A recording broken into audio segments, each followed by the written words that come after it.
Hello my dear kids, welcome back to BB classes. कैसे हैं आप सब बच्चों? तो बच्चों, आज की जो हमारी वर्कशीट है वो है थर्ड क्लास के स्टूडेंट्स के लिए। यहाँ पर आप अपनी क्लास के साथ मेंशन कीजिए आपका सेक्शन, यहाँ पर आपका नाम और यहाँ पर आपकी टीचर का नाम। आज की हमारी वर्कशीट है बच्चों इंग्लिश की वर्कशीट और ये वर्कशीट नंबर है 154। ये आपकी 27 तारीख की वर्कशीट है बच्चों और आपकी जो इंग्लिश की बुक है मैरीगोल्ड, उसकी जो पोएम है what's in the mail box, हमारी ये वर्कशीट इसी पोएम पर आधारित है। इसी पोएम पर हम पहले भी एक वर्कशीट कर चुके हैं और ये उससे आगे की वर्कशीट है। तो चलिए हम अपना आज का ये वीडियो शुरू कर लेते हैं। मगर उससे पहले अगर आपने अभी तक मेरे चैनल बीबी क्लासेस को सब्सक्राइब नहीं किया है तो मेरे चैनल को सब्सक्राइब ज़रूर कर दे बच्चों। चलिए अब हम बढ़ते हैं आगे। यहाँ पर देखिए, Good morning, dear students. In the poem What's in the Mailbox, the child tells us that the postman comes with the letters for her mother or father, but never for her. तो बच्चों, हमारी poem what's in the mail box में बच्ची क्या बताती है? बच्ची ये बताती है कि उसके घर में पोस्टमैन आता है लेटर्स लेके बहुत सारे, मगर वो लेटर्स या तो उसकी मदर के लिए, मम्मी के लिए होते हैं या तो उनके पापा के लिए होते हैं, मगर उसके लिए नहीं होते। तो फिर वो क्या करती है? She decided to write letters to her friends so that she will also receive them. तो वो डिसाइड करती है कि अब वो भी अपने दोस्तों को लेटर्स लिखेगी और वो अगर लेटर लिखेगी तो उसके दोस्त भी उसको लेटर्स लिखेंगे और उसको भी लेटर्स मिलेंगे और पोस्टमैन उसको भी आके लेटर्स देंगे। तो ये चीज़ बच्ची डिसाइड करती है, ठीक है। अब यहाँ पर देखिए बच्चों, इसी से रिलेटेड हमारा क्वेश्चन नंबर 1 है, can you tell whether the child in the poem receives a letter or not. तो क्या बता सकते हैं कविता में बच्ची ने कोई लेटर रिसीव किया था कि नहीं? तो जैसे कि हमने पढ़ा, no the child in the poem never receives a single letter, ठीक है। तो हमारा आंसर हमने यहाँ पर लिख दिया। फिर इसके बाद देखिए बच्चों, question number 2, what does the child decide to do finally. आखिर में बच्ची ने क्या डिसाइड किया? तो इसका आंसर देखिए बच्चों, the child decided to write letters to her friends so that she will also receive them. तो कविता में आखिर में बच्ची ने ये डिसाइड किया कि वो भी अपने दोस्तों को लेटर लिखेगी और उसको भी लेटर्स मिलेंगे। वो लेटर लिखेगी तो उसके दोस्त भी उसको लेटर्स लिखेंगे और वो भी लेटर्स रिसीव करेगी। तो इस तरीके से बच्चों हमने हमारा क्वेश्चन नंबर 1 और क्वेश्चन नंबर 2 आप लिख लीजिएगा। हमने यहाँ पर लिख दिए हैं दोनों क्वेश्चन के आंसर्स, ठीक है। तो चलिए बच्चों अब हम आगे बढ़ते हैं। यहाँ देखिए, do you know how letters reach अस। क्या आप जानते हैं कि लेटर्स जो होते हैं वो हम तक कैसे आते हैं? When a postman brings a letter, how does he know that it is to be delivered to our place? जब एक पोस्टमैन लेटर्स लेके आते हैं तो उनको कैसे पता चलता है कि ये किस जगह पर डिलीवर करने हैं, कहाँ पर डिलीवर करने हैं? Letters reach us because they carry our address. Letter हम तक इसलिए पहुंच पाते हैं क्योंकि उन लेटर्स पर लिखा होता है हमारा एड्रेस, ठीक है। किसी भी लेटर पे, कोई भी लेटर जब कहीं डिलीवर होता है बच्चों, तो वो डिलीवर इसीलिए हो पाता है क्योंकि उसमें उस जगह का नाम लिखा होता है कि वो लेटर कहाँ पर डिलीवर करना है। We are identified by our names, similarly our homes are identified by our addresses. तो जैसे कि हम अपने नाम से जाने जाते हैं, उसी तरीके से हमारे जो घर होते हैं उनके भी नाम यानी एड्रेसेस होते हैं बच्चों। Your house also has an address, आपके घर का भी एक नाम होगा। तो अब यहाँ पर क्या करना है बच्चों, क्वेश्चन नंबर 1 देखिए, with the help of your elders right the address of your house in the post card given below. अब आप भी अपने बड़ों की मदद लीजिए और यहाँ पर जो आप देख रहे हैं ना ये पोस्ट कार्ड, इस पर आप भी अपने घर का एड्रेस लिखिए अपने बड़ों की मदद से, ठीक है। क्योंकि जब किसी लेटर पर, किसी पोस्ट कार्ड पर आपका एड्रेस होता है तभी वो आप तक डिलीवर होगा, अदरवाइज वो नहीं हो पाएगा। तो बच्चों इस तरीके से इस पोस्ट कार्ड पे आप भी अपने घर का एड्रेस लिखिए। चलिए अब हम आगे बढ़ते हैं अपने क्वेश्चन नंबर 2 की तरफ। Do you know that like us letters also travel from place to place. तो क्या बच्चों आप जानते हैं हमारी तरह लेटर्स भी एक जगह से दूसरी जगह ट्रैवल करते हैं, ठीक है। At times letters travel via land, air और सी।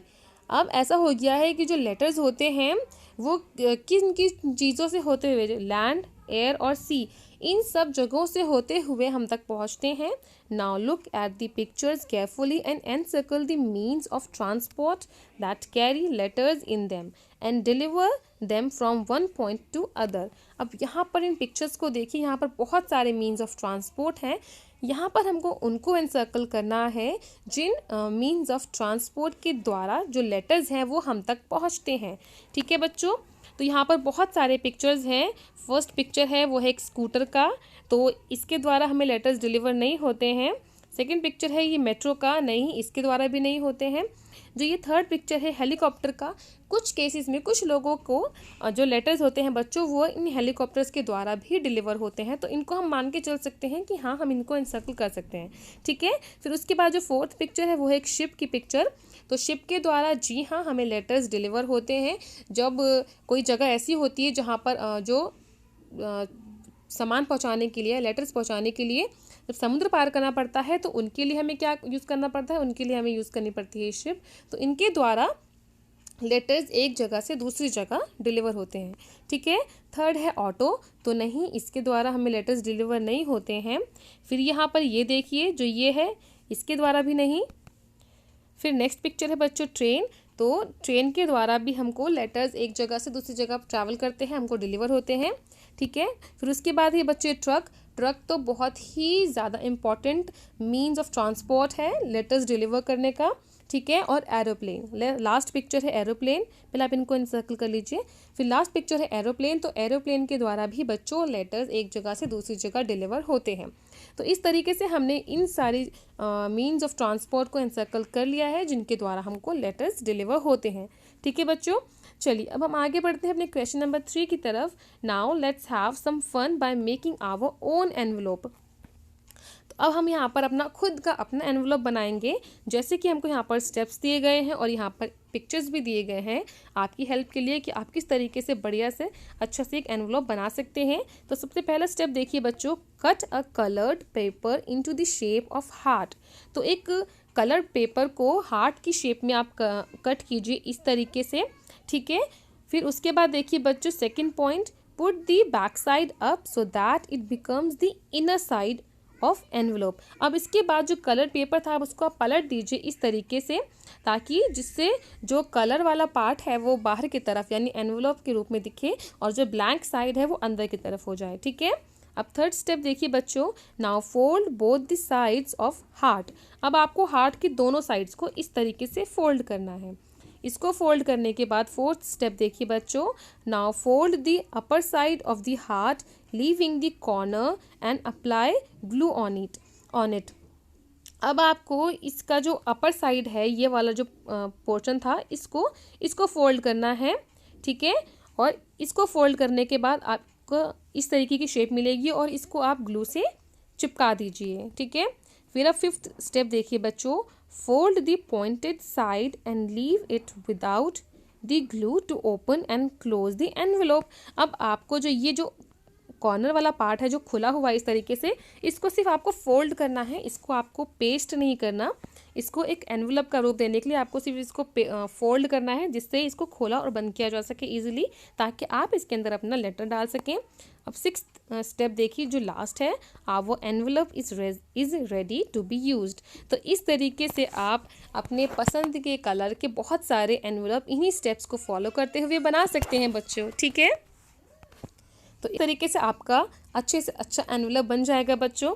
अब आगे देखिए, let's have some more fun by doing exercises given on page number 114 of English workbook. आपकी जो इंग्लिश वर्कबुक है उसमें जो पेज नंबर 114 है, 114 जो है 114, उस पेज में जो आपको एक्सरसाइज दी गई हैं उनको आपको कंप्लीट करना है। ठीक है बच्चों, अब यहाँ पर देखिए अभिभावकों के लिए सुझाव, बच्चों को बताएं कि 11वें राष्ट्रीय मतदाता दिवस का आयोजन 25 जनवरी 2021 को किया गया। राष्ट्रीय मतदाता दिवस 2021 का थीम है सभी मतदाता बने सशक्त, सतर्क, सुरक्षित एवं जागरूक। मतदान के प्रति लोगों का रुझान बढ़ाने के लिए राष्ट्रीय मतदाता दिवस प्रत्येक वर्ष 25 जनवरी को मनाया जाता है।